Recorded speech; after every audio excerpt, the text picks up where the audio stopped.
pour mettre en application tous les théorèmes qu'on a vus jusqu'à présent, on va étudier cette suite qui est définie par les racines itérées de 1. Alors pour commencer, on va essayer de voir comment fonctionne cette suite-là et le lien évidemment qu'elle a avec le chapitre qu'on est en train de travailler. Déjà, le premier terme de la suite, il n'y a qu'une seule racine, ce terme-là vaut racine de 1, il est donc égal à 1. Le deuxième terme de la suite, il faut réfléchir comment on l'obtient. En fait, on ajoute 1 au terme précédent et on prend la racine. On va récupérer la racine de 1 plus racine de 1. On considère le terme suivant, on ajoute 1 à ce terme-là et on applique la racine. Donc on va récupérer la racine de 1 plus le terme qui est ici, c'est-à-dire racine de 1 plus racine de 1. On voit qu'on commence à mettre en évidence un schéma récurrent. Pour calculer U3, j'ajoute 1 au terme précédent et je prends la racine. Si on regarde attentivement le terme qui est ici, le terme qui définit la suite UN, si je prends simplement le terme qui est ici, j'obtiens exactement le terme UN-1, puisque c'est le même motif, sauf qu'on va apparaître n-1 fois le terme 1. Donc on voit que de cet exercice se dégage une relation de récurrence. La relation de récurrence, c'est que pour récupérer le terme d'indice n plus 1, on prend le terme d'indice n, on lui ajoute 1 et on prend la racine. On obtient une relation de récurrence, un plus 1 est égal à racine de 1 plus un, avec comme condition initiale que u1 est égal à 1. Donc la suite qu'on a étudiée est bien une suite récurrente. Alors pour montrer que cette suite est bien définie, on va dégager un intervalle stable. Ici, la fonction f, c'est la fonction qui à x associe racine de 1 plus x, et on va la définir sur l'intervalle r+, puisqu'on est sûr que si vous prenez la racine de 1 plus un nombre positif, vous allez récupérer un nombre positif. Donc on peut tout de suite constater que l'image de l'intervalle i par cette fonction-là est inclue dans l'intervalle i. En fait, on obtient que l'image de i, c'est l'intervalle 1 plus l'infini. Ça va me permettre de faire deux choses. Ça me permet de vérifier que la suite est bien définie, même si on n'avait pas trop de doute puisqu'on applique la racine carrée à des nombres positifs.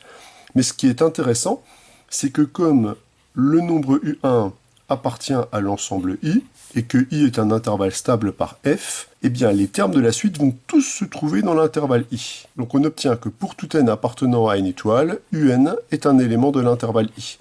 Autrement dit, un est un nombre qui est positif ou nul. Là encore, on n'avait pas trop de doute puisque on ne prend que des racines de termes positifs. Pour en savoir plus, on va donc maintenant étudier les limites éventuelles de cette suite si cette dernière est convergente. Pour bien maîtriser l'étude, on va refaire le raisonnement. Donc on va supposer que la suite UN converge vers une limite L et on va chercher des renseignements sur cette limite. Alors dans ce cas-là, si on observe la relation de récurrence, on obtient que la suite un plus 1 converge également vers L lorsque n tend vers l'infini, puisque c'est une sous-suite de la suite un, et comme la fonction f est une fonction qui est continue sur R+, et que la limite est bien un nombre réel positif, puisque c'est une limite de nombre réel positif, on obtient qu'à la limite les inégalités s'élargissent, comme elles étaient déjà larges, c'est réglé, on obtient que f de un converge vers f de L. Donc là, évidemment, c'est à ce moment-là qu'on utilise le fait que la fonction f, qui à x associe racine de 1 plus x, est continue sur R+, elle est continue simplement comme composée de fonctions continues. Comme ces relations-là sont les mêmes pour tout n appartenant à n, ces deux suites sont identiques, on peut donc utiliser notre théorème d'unicité de la limite. Par unicité de la limite, on obtient donc que f de L est égal à L. On en déduit donc que pour trouver les limites éventuelles de cette suite, il nous faut résoudre cette équation au point fixe. Donc pour résoudre l'équation f de x est égal à x, dans l'intervalle R+, je vais commencer par me donner un nombre réel positif. Je vais essayer de raisonner par équivalence, ce qui paraît possible ici, puisque quand on réécrit l'équation f de x est égal à x, on va récupérer une égalité entre nombres réels positifs, ce qui va me permettre de passer au carré en maintenant l'équivalence, puisque et x et racine de 1 plus x sont positifs. On va donc se ramener à la résolution d'une équation du second degré. Donc je vais écrire clairement, c'est l'équation x carré moins x moins 1 est égal à 0. Alors ce qui nous intéresse évidemment, c'est les solutions de cette équation du second degré qui sont positives. On va calculer le discriminant.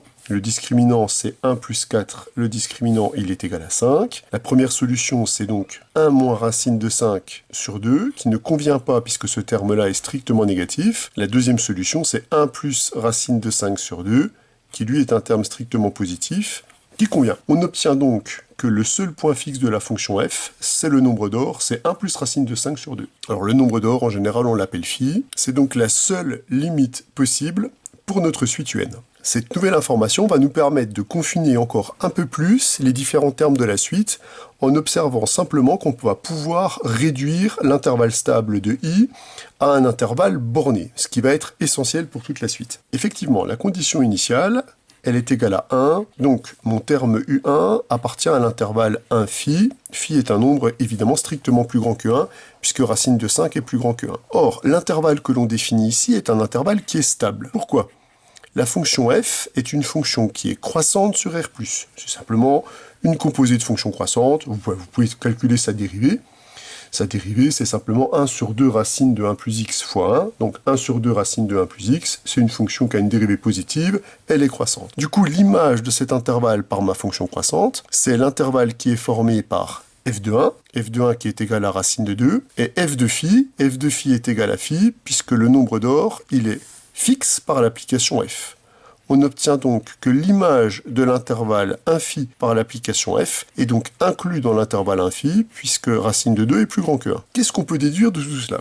On peut déduire des deux points qu'on vient de démontrer, que comme la condition initiale est dans l'intervalle 1 phi, que cet intervalle-là est stable par la fonction f, on en déduit que la suite ne peut pas quitter cet intervalle stable. On obtient donc que pour tout n appartenant à n, le terme un appartient donc à l'intervalle 1 phi. On obtient donc une information très intéressante sur la suite un est bornée. Elle est bornée entre 1 et phi. Avant d'aller plus loin, on va observer l'évolution de la suite sur le graphe de la fonction f. On a donc une fonction qui est strictement croissante, définie sur l'intervalle -1 plus l'infini, à valeur dans R+. J'ai indiqué ici la droite d'équation y égale x. L'intersection entre cette droite et le graphe de la fonction f nous donne l'unique point fixe, le nombre d'or phi. Ici, on indique la condition initiale, u1 qui est égal à 1, et on peut constater géométriquement que si on regarde l'évolution des termes de la suite, on définit un escalier croissant. Donc là, on est dans la situation du cours, on a une fonction qui est croissante sur un intervalle stable, on sait que la suite est monotone, comme elle est bornée, elle va être convergente. On est dans la situation où f de x étant plus grand que x, la suite est croissante et va converger vers le point fixe phi. Ça, c'est ce qu'on constate géométriquement. Maintenant, qu'est-ce qu'il nous reste à faire pour pouvoir prouver ça mathématiquement ? À ce stade, on a prouvé que la suite, elle est bornée dans l'intervalle 1 phi. C'est l'intervalle qui est ici. C'est ce qu'on a démontré là à cause de la stabilité de l'intervalle 1 phi par f. Qu'est-ce qu'il nous reste à faire ? Comme la fonction f, elle est croissante sur l'intervalle stable 1 phi, la suite un est monotone. Quelque part, on va même pas avoir besoin de déterminer sa monotonie, puisque comme la suite est monotone et bornée, ça c'est ce qu'on a montré juste au-dessus, le théorème de la limite monotone atteste que la suite un est convergente. Or, on a démontré que la seule limite possible de la suite, c'est le nombre d'or phi. On peut donc conclure que la limite de la suite un, la suite avec les itérés de la racine avec le nombre 1, c'est le nombre d'or, c'est-à-dire c'est 1 plus racine de 5 sur 2. Ce qui achève l'étude de cette suite récurrente.